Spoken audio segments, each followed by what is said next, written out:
Appointment तो हम नहीं देंगे, तिपरा मोथा नहीं देंगे, भारत सरकार को देना है।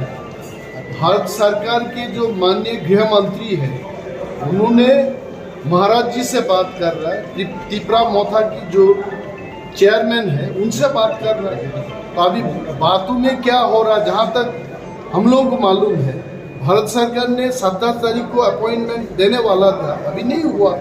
अभी देखेंगे क्या वजह है, क्या रीजन है, जानने के बाद बोलेंगे। आपको क्या लगता है 24 के इलेक्शन को सामने रखते हुए ये डिले किया जा रहा है? 24 का इलेक्शन बहुत बाकी है और इलेक्शन को सामने रख करके तिपरा मोथा कोई राजनीति नहीं करता।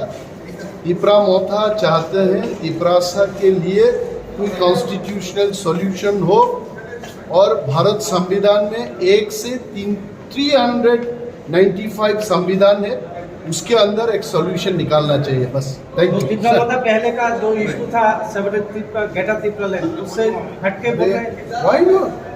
Article number 2 and 3 is also included in 395 articles. कौन बोल रहा है ग्रेटर तिपरा लैंड इशू से हम हट गया? Greater Tipra land is nothing but separate state and separate state is there in the constitution article 2 and 3.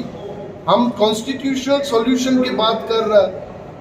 1 से लेकर के 395 तक जितना भी संविधान का आर्टिकल है उसके जरिए ये होना चाहिए बस।